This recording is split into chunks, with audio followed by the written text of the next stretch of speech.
Welcome back to the third session.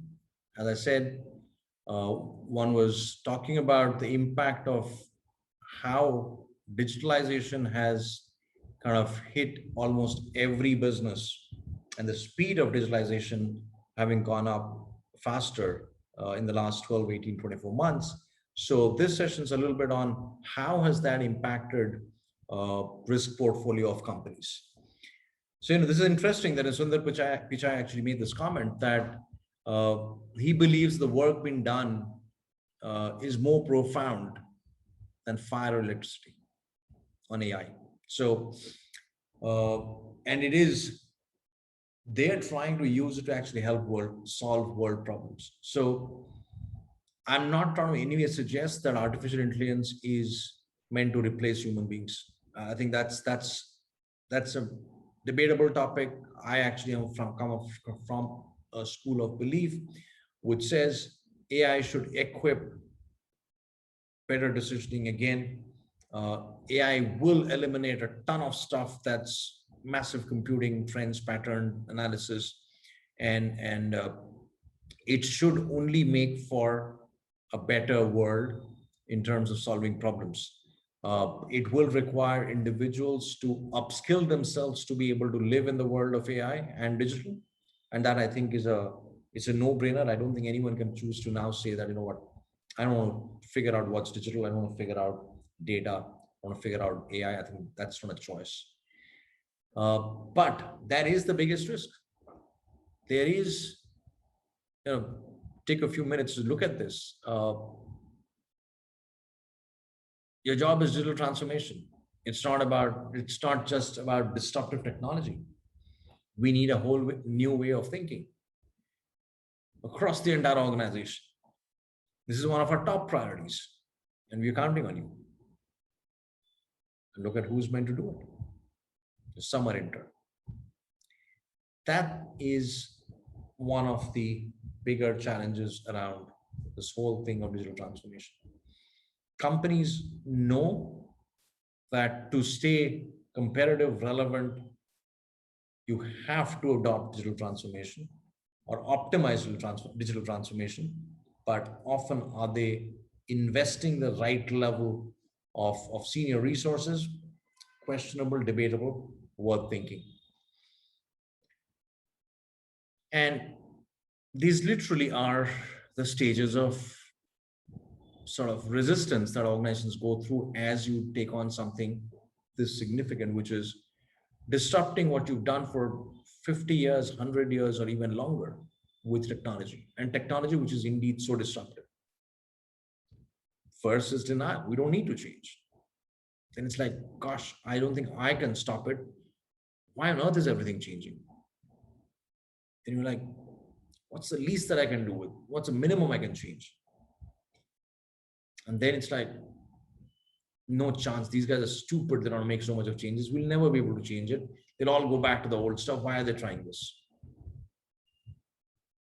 And you finally get to that even point of acceptance when you say, obviously it's strip, so comic strip. So maybe we just change our change management office. I think it's important, and the reason I sort of tee this up with it is that I'm sure all of you would, in your own organizations, in some shape or form, see some of this. So how, at which stage is your organization and some of your key stakeholders, and how do you take them through this is important. Companies that fail to innovate and digitize, I think I'm not going to spend too much time. Each one of you hopefully understands these. It's just a series of them, right? BlackBerry, everyone said, well, BlackBerry is secure. The entire corporate world trusts them. So they just have to be the best possible. Because from a data security perspective, and therefore they never ever believe that a non-BlackBerry environment would ever be accepted by large global corporations to let official emails go through. They didn't, but it did happen. There are enough and more that are now on smartphones, on Android phones, on iOS phones, all of them, right? Kodak, how incredible! Kodak actually If anyone looks at the sort of research papers that have got written up, Kodak actually invented digital camera well before anybody else. But somehow they believe that that would disrupt their own product. So why do it? So it's not that nobody in Kodak thought about it. Someone thought about it. Someone built the product ahead of everyone else. They were the brand the world spoke about. Imagine if they just embraced that and they had agreed to cannibalize their own business, like an iPhone does today. Every time they bring out a new model, no matter how less, how little change they may have made, they know that the previous models get cannibalized, but they don't fear it because they know that that's the way to continuously disrupt market. If Kodak had back then actually taken digital camera to the market, they would have possibly swept it because they were already the market leaders. They were the brand that everyone spoke about. So everyone sort of associated camera with Kodak, and therefore a digital camera from Kodak would have possibly been a runaway success. But it was their own inhibition of saying, no, how can we ever not be the traditional camera and be something different, right? And again, the intents, I think all of you know enough about most of these cases, but Nokia, and I'll personally tell you that I for the longest time did not want to move out of a Nokia phone because I just thought that their keypad rather, sorry, was the most consistent across all models. So you just get hooked onto that keypad and say, it's so easy to navigate. And at the end of the day, that is what user experience is. And I think that many years back, companies did not focus on UX so much, which everyone does now. Today, if you talk to anyone in the world of tech products, they'll only talk to you about UI, UX, user interface, and user experience. Go back 10, 15 years when all these Blackberries started coming in, maybe 20 years, when Blackberries and smartphones started coming in, we didn't talk about UX so much. But the reality is that Nokia was banking on everyone loving their phone so much for consistency of their keypad. Apart from obviously their work quality, but they just didn't innovate enough. They didn't feel that they needed to innovate enough because they would hold on to the legacy and keep growing. It didn't happen, right? So digital transformation is a reality. You can't sort of run away from it. Every business will go through it. But as this happens, it does change the risk portfolio very dramatically. It is reshaping value chain. There is no doubt about it. A single home device can be your music player, it can be a thermostat, it can be a security system, everything, right?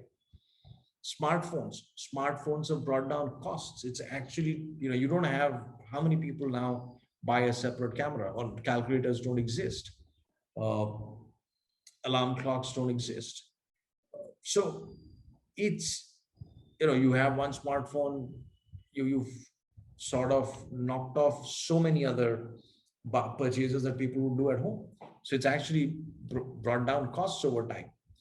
The significant push towards improving customer experience, the user experience, the customer experience that I spoke about. It's just Amazon is not just about lower prices. If you think of it, the experience of Amazon of saying, if I place an order and I want to cancel it, I know I don't want to break my head on it. I know I'll possibly get my replacement earlier than they come and collect the earlier delivered product. So it's a very different feeling of being, customer experience that they play on versus just pricing. And all of this is, embracing digitalization, because everyone in their distribution system is equipped with smart handheld devices. All the data is available to them near real time all the time. So it's a very, very different world now. And moving to asset light models, that's again, what's Uber's sister platform? They've got no assets, right? They don't own the cab, they don't have any drivers, they have nothing, but it is one of the larger digital disruptors. For that matter, what's Airbnb? They don't own any properties either, but they possibly have more properties that they have available on their network than any hospitality chain ever has had. Take a Zomato. Now, One could say that some of the valuations that these folks are on, is that a bubble that could burst? Well, that's a different topic. That, is it a bubble? Is it true? But the fact is, it's disruption. The fact is that they're literally digital disruptors that have taken some of the bigger sort of businesses out and put them at threat. And that's the pace at which it's happening. How old is Uber? How old is Zomato, Swiggy? So how old is Airbnb? None of them are very old companies, but they've put massively large traditional industry verticals literally on a spin, saying, hang on, there's a different way to do business, right? Uh, I think this is the bit I'm going to sort of get to the next one and talk about some specifics, but digitalization has to come with a plethora of risk factors. The first and foremost is recognize that once it's digital, you make one programming error or there is one program bug, it can just suddenly replicate itself a million times before you know. So things happen at scale when it's digital, differently from when they were manual. There's much more technology at play. There's much more data at play. So one has to recognize that, yes, digitalization is a must. It's transforming businesses, but at the same time, one needs to stay alive to what's happening to the risk parameters. Like I said, technology, potential for losses due to technology or obsolete technology or risks coming out of systems, very high. When you adopt new technology, are they scalable? Are two technologies compatible? What would be the accuracy level of the outputs? What's the functionality of the implemented technology? Because we implement an IVR and now you have no human being to answer your questions. That's fine.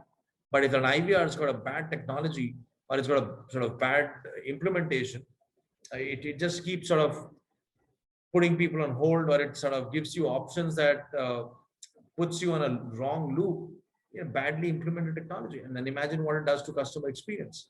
Cyber, with everything being out there on now the net, the exposure to cyber threat is just dramatically higher. So the more digital a business gets, the higher risk of cyber threat that business is exposed to. In the past, when there was far lesser stuff, far lesser of your information, company information, design, product, cost, everything, they were all in individual desktops, laptops didn't exist. Life was very different. Now, when everything's on, transmitted through over email, everyone's out there on cloud, on internet. And I'm not saying cloud's more risky than on-prem. No sort of implication of that at all. That's not what I said. But the fact is that cyber threat does go up. The very fact that no matter where, on-prem or cloud, the very fact that it's data out there with public hacking possible, it is a threat. Privacy, I just touched upon it earlier. It's a big deal now because with so much of data, be it at the Walmarts of the world or the Targets of the world or the Flipkarts of the world, they've got all the data possible about their customers. Now, how do you drive data privacy? There are laws that are coming around data privacy, which people are now spending weeks and months negotiating when they do a contract between two parties. Because the regulator, for example, in EU, has certain linkage to revenues of total revenue number of what a GDPR violation penalty could be.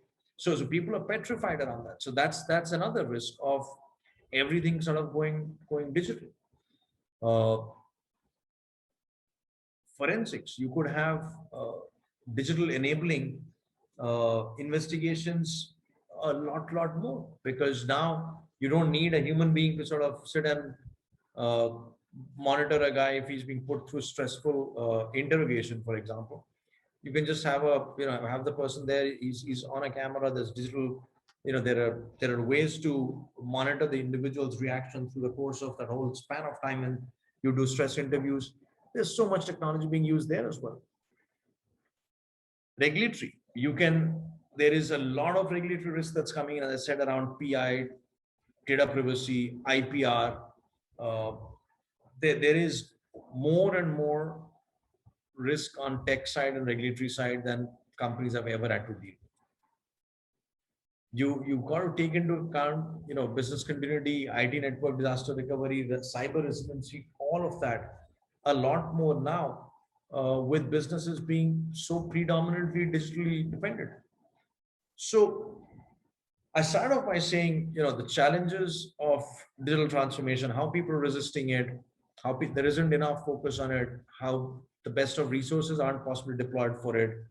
But having said that, I also said, it's actually an inevitable, because if companies choose not to adopt digital, then I think they may as well accept the fact that someone else will and move ahead of them. But very important to recognize that it does come with a host of threats. There's data leakage threat. There are third parties. Now, more third parties have access to your company data. So clearly, it's a lot more risky now than before. You actually have outsourced so many activities and functions, and the outsourcing activity keeps increasing. Be it network maintenance, be it F&A outsourcing, be it source to pay outsourcing, be it whatever, payroll outsourcing, everything's technically outsourceable. And as you do that, yes, you obviously have a lot of risks to manage of your third parties as well. Data leakage becomes a bigger threat. And with a ton of your operations being now digitally enabled, anything going wrong on the digital side actually directly impacts operations as well. So inevitable is what digital transformation is. There is resistance. Hopefully more and more organizations are sort of embracing it more, but just wanted to use the session to share with all of you that you've got to think of all the different risk parameters or the risk avenues through which your company or business process gets exposed as there is more and more digital penetration, if I may call it, into business models. With that, I'll sort of bring an end to the third session, and hopefully all of you sort of got something to take away from this. Thank you once again.